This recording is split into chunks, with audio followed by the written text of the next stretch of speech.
Hello friends, it's me professor Nirav Shah. आप सभी का स्टॉक आइडियाज़ में स्वागत करता हूँ। ये डिस्क्लेमर, ये इन्फॉर्मेशन जो भी है मेरे एजुकेशनल पर्पज़ के लिए और आप लोगों के इन्फॉर्मेशन पर्पज़ के लिए ही है। अगर आप कुछ इनिशिएट करना चाहते हो तो please consult with your financial adviser. अगर आप कुछ भी प्रॉफिट और लॉस बना रहे हो से in that case I am less concern with that. So चलिए निफ्टी के बारे में बात कर लेते हैं। तो निफ्टी का जो एक्सपेक्टेड था कि ये कुछ मूव अप होके फिर ये डाउन मूव यहाँ तक वो टच करेगा। तो करीबन आज 16,115 को टच करके फिर इमीडिएटली उसने ऊपर की ओर रुख ले लिया। काफ़ी अच्छा मूव बना था और अभी भी वो मूव बरकरार रह सकता है। बट माहौल यहाँ से ऊपर जाके फिर नीचे आएगा या फिर यहाँ से नीचे टच करके फिर ऊपर जाएगा, एक असमंजस की परिस्थिति है। मेरे हिसाब से जो एक हाई और ओपन ऑलमोस्ट सेम है। करीबन 273.65 इसका ओपन है और ये 275.50 उसका हाई है। तो ये एक किस्म का वी बना रहा है। तो ये जब तक क्रॉस नहीं करेगा तो अगला मूव तब तक के लिए होल्ड पर है। अगर ये मूव निकाल लेता है तो एक अच्छा खासा इमीडिएट मूव देखने को मिल सकता है। तो निफ्टी का एनालिसिस आप अपने हिसाब से जो भी अगर निफ्टी में ट्रेड कर रहे हो तो अपने फिनेंशियल एक्सपर्ट जैसे मैं बताता रहता हूँ तो आप बात कर लीजिए। ये मेरा व्यू है क्योंकि ultimately I am positive in Nifty. अच्छा मूव जो आने के रडार पे है वो करीबन 800 के ऊपर। ये एक किस्म का रेजिस्टेंस बना हुआ है। जब तक ये नहीं निकालता है तब तक फुल मूड नहीं बनेगा। स्टॉक स्पेसिफिक में अगर बात करें तो पहले कुछ लार्ज कैप्स ले लेते हैं। नम इंडिया था,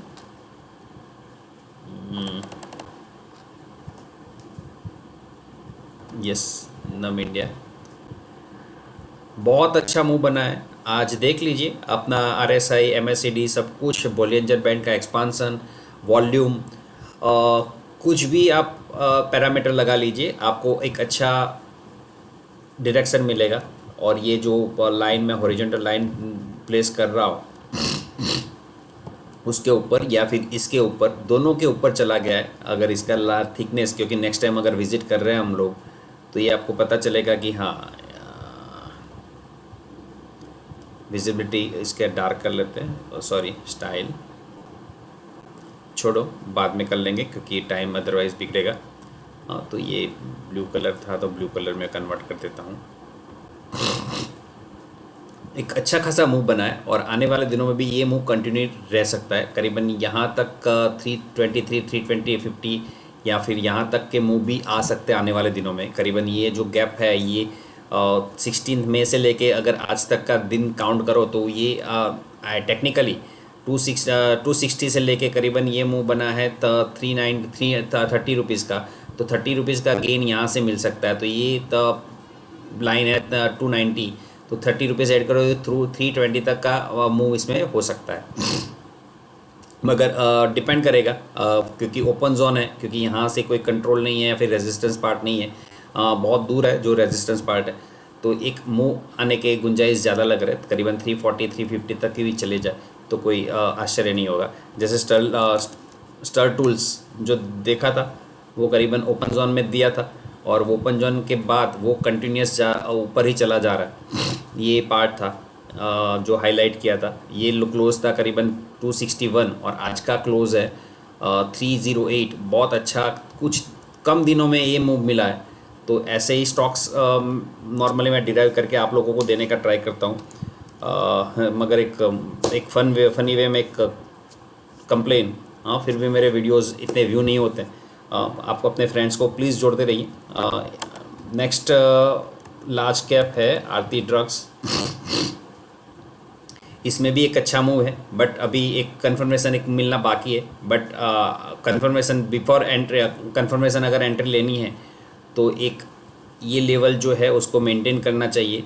और ये मेंटेन करके यहाँ पर एक देखिए, ये लेवल को नीचे भी नहीं जा रहा था, ऊपर भी नहीं जाता, नीचे गया था तो फिर उसने मैग्नेटिक लेवल बना के यहाँ पर ही जोड़ के रखा है। तो ये लेवल है करीबन 402 पे लाइन बनाई है, मगर एक ऐसा सेंसिबल वैल्यू 400 होती है। तो उसको ध्यान में रखते हुए आप इसके बारे में सोच सकते हो लॉन्ग साइड। अगर ये लेवल भी निकाल देता है 450 और 42 तो बहुत अच्छा मूव, क्योंकि ये लेवल उसका बाइंग जोन भी बना था। तो ये लेवल बाइंग जोन करीबन 420 और 426 के अराउंड बना था, 421 के अराउंड बना था। यहाँ से 1 2 3 4 5 6 ऐसे करीबन 6 कैंडल में तो उसने काफ़ी अच्छा मूव दे दिया था। तो हो सकता है अगर 421 को ऊपर चले जाता है तो एक अच्छा मूव देखने के आसार लग रहा है।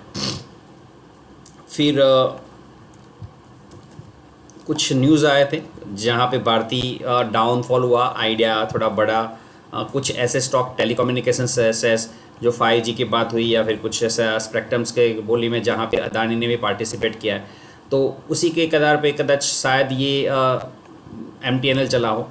मुझे नहीं पता एग्जैक्टली लोकेशन, क्योंकि मैं टेक्निकल शेयर करता हूँ, बट मैंने न्यूज़ इग्नोर नहीं करता, कुछ भी मेरे दिमाग में या फिर मुझे सुनने को आए।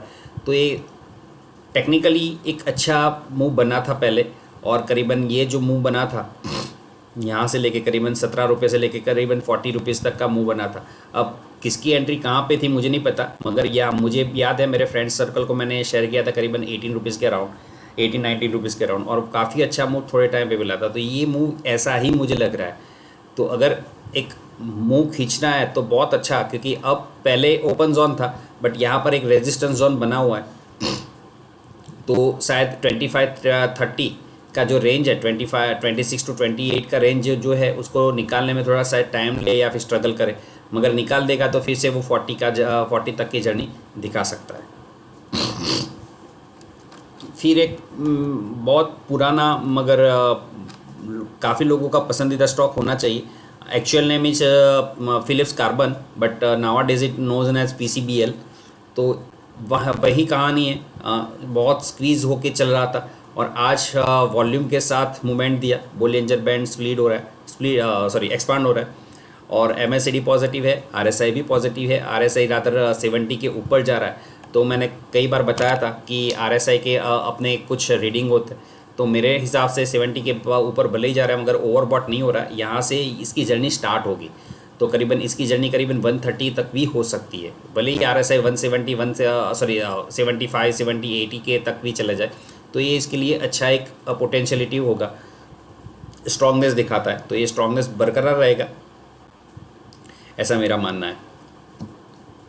फिर एक स्मॉल कैप है, तो जो ज़्यादा लोग वीडियो नहीं देखते और कम लोग ही देखते, तो उन लोगों के लिए थोड़ा शायद काम में लग जाए, बट फिर भी 350 के अराउंड इसकी मार्केट कैप है।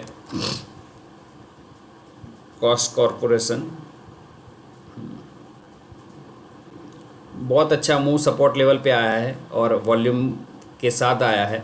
मारा बाजू के का कैरेक्टरिस्टिक्स रख रहा है, नो डाउट। ओपन और लो थोड़े दूर है, 257 और 250, मतलब 3% का डिफरेंस है, तो इतना नहीं होना चाहिए एक्चुअल मारा बाजू कंडीशन में। बट इवन फुल कैंडल है और क्लोज और हाई दोनों सेम है, तो आने वाले दिनों में एक अच्छा मूव दे सकता है। कि आप देख सकते हो करीबन इसका मूव 4000 3000 इतना ही है, 40,000 26,000 लास्ट डेज में कुछ बढ़ा था वॉल्यूम, बट ओवरऑल वॉल्यूम बहुत कम है, तो आपकी पेशेंस बहुत टेस्ट करेगा। तो अगर आप पेशेंस नहीं रख रहे हो तो फिर प्लीज़ अवॉइड करिए इस टिप को, अदरवाइज़ आप थोड़े बहुत शेयर्स रख के चल सकते हो इसके साथ। ट्रेडिंग एक्टिविटी के लिए शेयर्स नहीं होते मैं, क्योंकि मैं अलाउ ही नहीं करता, या फिर मैं अपने वीडियोस में ऐसे स्टॉक्स लेता ही नहीं हूँ जो आप लोगों। बट हाँ, अगर अपॉर्चुनिटी मिल जाती है आप लोगों को, तो अगर आप कुछ अपना डिसीजन बना रहे हो तो that's your choice, completely your choice, but I am not encouraging those activity. So these are the stocks which I deride for you people. आप देख लीजिए अपने हिसाब से आप क्या प्लान बना रहे हो, अपने मनी मैनेजमेंट किस तरह से मैनेज कर रहे हो, डिस्ट्रीब्यूट क्या कर रहे हो। बट मैंने अपनी जो भी थियरीज होती है, अच्छी थियरीज होती है, वहाँ पे मैं आप लोगों को थोड़ा बहुत दिखाता हूँ, जो आप लोग उसको फॉलो भी कर सकते हो। प्रैक्टिकल्स वन काइंड ऑफ देख सकते हो, क्योंकि कई सारे स्क्रिप्ट्स जो चल रही है जो मैं दिखाता हूँ बार बार, क्योंकि stall tool is one of them. कब दिया था तब काफ़ी अच्छा मूव बना हुआ था, 70 के ऊपर RSI था, ये RSI करीबन 75 था। तो ये 75 होने के बावजूद RSI थोड़ा नीचे भले ही आया, मगर रेट्स में इतना फ़र्क नहीं पड़ा था, RSI में फ़र्क पड़ा, मगर फिर भी ये आज फिर से ऊपर आ गया। तो कुछ ऐसी स्टडीज़ होती है जो मैं थोड़ा बहुत स्लोली डिस्क्लोज कर भी रहा हूँ, बट इवन आप अपने हिसाब से आगे बढ़ सकते हो। Thanks for watching, thanks for connecting, bye bye, have a nice day.